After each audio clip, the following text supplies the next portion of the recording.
আমরা রে বানাইছে আওয়ামী লীগ, আমরা ফ্যাসিস্টের দূষণ। কোটি মানুষের জননী প্রধানমন্ত্রী শেখ হাসিনা যে স্বপ্ন দেখেছে এটা বাস্তবায়নের জন্য যে কাজ করবে না, সে যে দলের লোক হয় হোক ও জাহান্নামে যাবে। সবগুলো ভিডিও আছে, সবগুলো ভিডিও প্রতিটা যুবকের হাতে আছে, আছে না নাই? আসসালামু আলাইকুম ওয়া রাহমাতুল্লাহি ওয়া বারাকাতুহু। দর্শক শ্রোতা, আশা করি সবাই ভালো আছেন।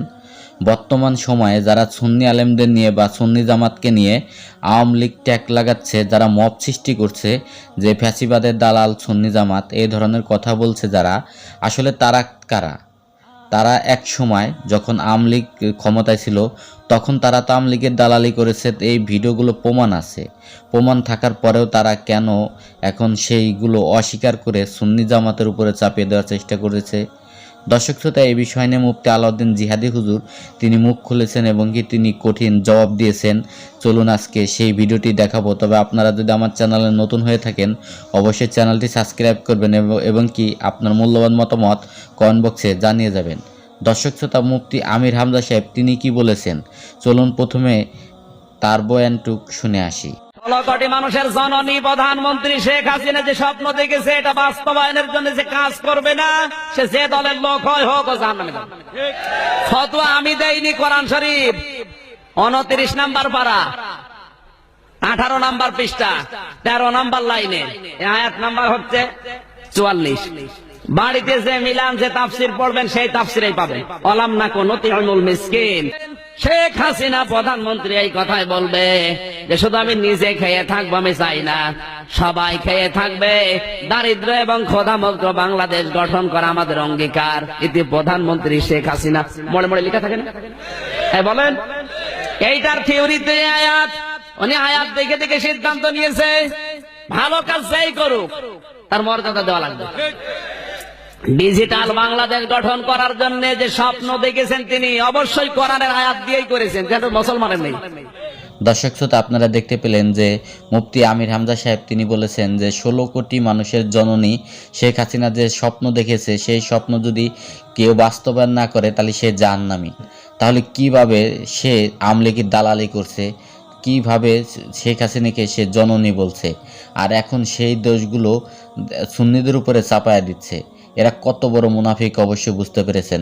মনে হচ্ছে জান্নাত জাহান্নামটা এদের বাপ দাদার, এরা যাকে ইচ্ছা তাকে বন্টন করতে পারে, এমনভাবে বক্তব্যটা দিলেন যে হাসিনার পক্ষ না নিলেই সে জাহান্নামী। আর এখন তারাই হাসিনার বিরুদ্ধে কথা বলছে এবং কি আর সুন্নি জামাতের উপরে দোষ চাপিয়ে দেওয়ার চেষ্টা করতেছে যে সুন্নি জামাত, সুন্নি আলেমরা বা সুন্নি জামাত যারা করে তারা হচ্ছিল ফ্যাসিস্টের দোসর, আওয়ামী লীগের দোসর। আমরা রে বানাইছে আওয়ামী লীগ, আমরা ফ্যাসিস্টের দূষণ। আমরা তো বিগত প্রধানমন্ত্রীকে আম্মা বলি নাই। কোন সুন্নি মুসলমান আম্মা ডাকছেন? কিন্তু ওয়াহাবির আম্মা ডাকছে, কইছে জাতির আম্মা। যারা আম্মা ডাকছে হেরা আমরা বলে ফ্যাসিস্টের দূষণ। চিন্তা করছেন? সুরের মায়ের বড় গলা। আমরা যখন কাউকে ভালোবাসি এটা আল্লাহ, আল্লাহর রসুল এবং ওলি আল্লাহর মহব্বতে ভালোবাসি। যদি সুন্নিদের উপরে কেউ কোন ধরনের অত্যাচারী স্টিম রুলার চালায় আর মনে করে সুন্নিয়তকে বাংলাদেশ থেকে বিলীন করে দিবে, তাহলে ভুল হবে। সুন্নিরা ময়দানে নামলে আরেকটা 5 আগস্ট ঘটিয়ে নবীর সৈনিকদেরকে পুনরায় বাংলাদেশে জাগ্রত করবে ইনশাআল্লাহ। কোন ষড়যন্ত্রকে মেনে নেওয়া হবে না। সুন্নিরা কখনো রাজনীতি নিয়ে বাড়াবাড়ি করে না। বহু সরকার আসবে যাবে, কিন্তু সুন্নিয়ত সব সময় থাকবে। আমরা রাজনীতি নিয়ে আলোচনা পছন্দ করি না, সাধারণত করি না। যারা রাজনৈতিক সংগঠন করেন আমাদের কাজ হলো ওইখানে রাজনৈতিক আলোচনা করা, কিন্তু আমাদেরকে যারা জোর করে ফ্যাসিস্ট বানাইতে চায় তাদেরকে মনে করাইয়া দিতে চাই জাতির আম্মা আপনারাই বানাইছেন। পা চাটছেন, পা এত চাটাচাটি করছেন যেটা কল্পনার বাইরে। ইতিহাসের সাক্ষী আপনারা। সবগুলি ভিডিও আছে, সবগুলি ভিডিও প্রতিটা যুবকের হাতে আছে, আছে না নাই? আমার বিরুদ্ধে লাগছে, আমি বঙ্গবন্ধুরে কইছি উনি ইরাকের একজন আল্লাহর ওলির বংশধর। এটাকে আমি একলা কইছি? এই দেশে তো আরো চরমনের ফিরসা বই কথা কইছি, আরো বহু বই পুস্তকে কথাটা আছে। এবং মিথ্যা কোনো কথা বলি নাই। এই দেশের জন্য শহীদ জিয়াউর রহমান সাহেবের অবদান আছে না নাই? বঙ্গবন্ধুর অবদান আছে। যারা এই দেশের জন্য খাটছে তাদেরকে আমরা ভালোবাসি, দেশের জন্য ভালোবাসি। এটা রাজনৈতিক কোনো বিষয় না, এটা দেশের প্রেমের বিষয়। কথা ঠিক কিনা বলেন? এজন্য বলছি, পায়ে পাড়া দিয়ে কেউ ঝগড়া করতে আসবেন না।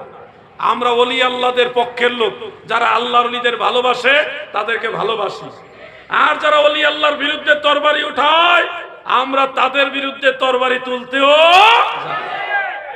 এই দিন না, আরো দিন আছে।